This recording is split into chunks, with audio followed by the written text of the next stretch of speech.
today on Rappler.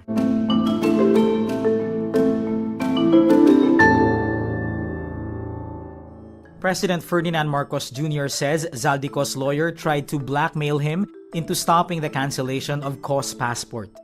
The Commission on Elections clears Senator Cheese Escudero and his top campaign donor Lawrence Lubiano of an alleged election offense. The ICI and DPWH recommend a new set of criminal and administrative complaints against several members of Congress. State auditors find 2 infrastructure projects by a company owned by Congressman Edwin Gardiola's brother to be overpriced and substandard.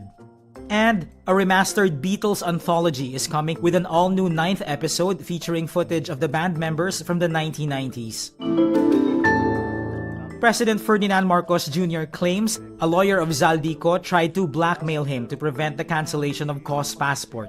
Dinapitan po kami ng abogado ni Zaldy Co at nagtatangkang mag-blackmail na kung hindi po namin kakanselihin daw ang passport niya, hindi na raw siya maglalabas ng video.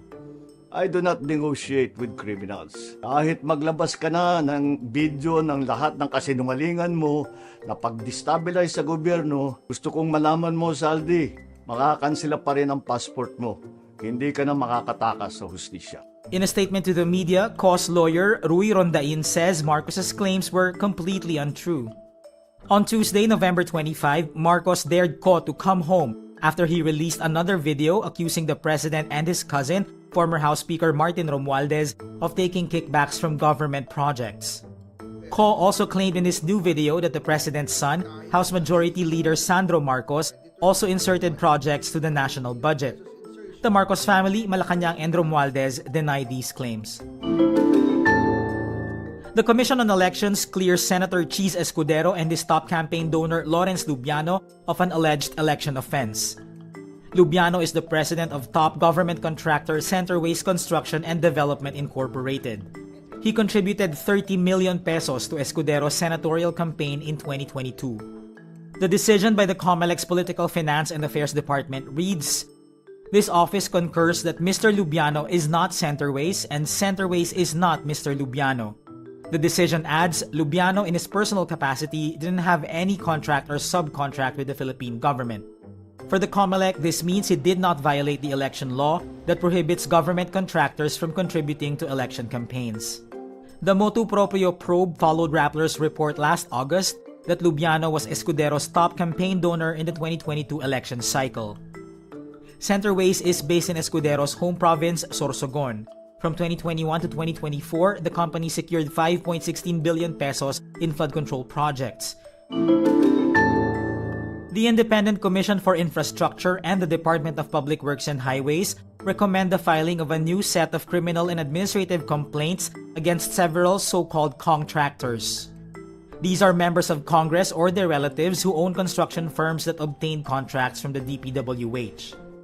ICI Chairman Andres Reyes Jr. says members of Congress are barred from having a financial interest, directly or indirectly, in any government contract.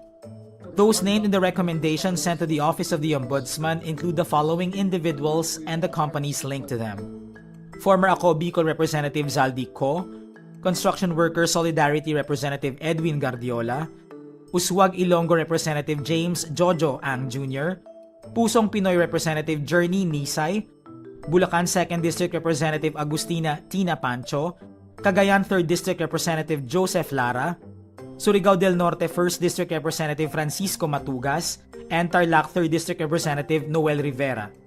The referral involves 1,300 infrastructure projects awarded from 2016 to 2024. Reyes adds, the officials listed appear to have violated the Code of Conduct for Government Officials and the Anti-Graft and Corruption Act. State auditors find 2 infrastructure projects by Gardiola Construction to be overpriced and substandard.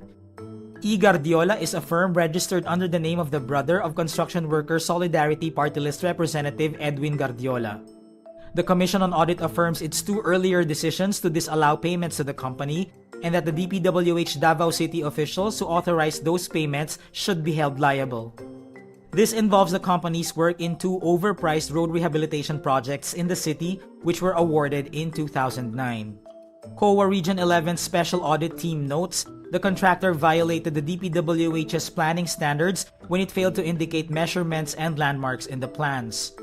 The COA Unbank orders the audit reports to be submitted to the Ombudsman to determine possible criminal charges against those involved. Congressman Edwin Gardiola himself is being investigated by the Ombudsman for anomalous DPWH contracts. A new episode of the Beatles Anthology documentary series shows superstardom's impact on band members Paul McCartney, George Harrison, and Ringo Starr. The original 8-part documentary was broadcast in 1995. It spanned the Beatles' gritty early days in Liverpool and Hamburg, to the phenomenon of Beatlemania and global superstardom, even to the band's breakup in 1970. The remastered series, released 30 years later, comes with a 9th episode, including unseen 1990s footage of the band. Writer and director Oliver Murray says the new episode gives fans an opportunity to learn about the band from scratch with an understanding of who they were as people. He adds, quote, "The reason that the Beatles story still resonates is because it's 20th century folklore." Widely regarded as the biggest rock band in history, the Beatles included a 4th member, John Lennon, who was murdered in 1980. And that's today's wrap. I'm JC Gotinga. Thank you for watching. Click the link below for the full story. For more updates, download the Rappler app.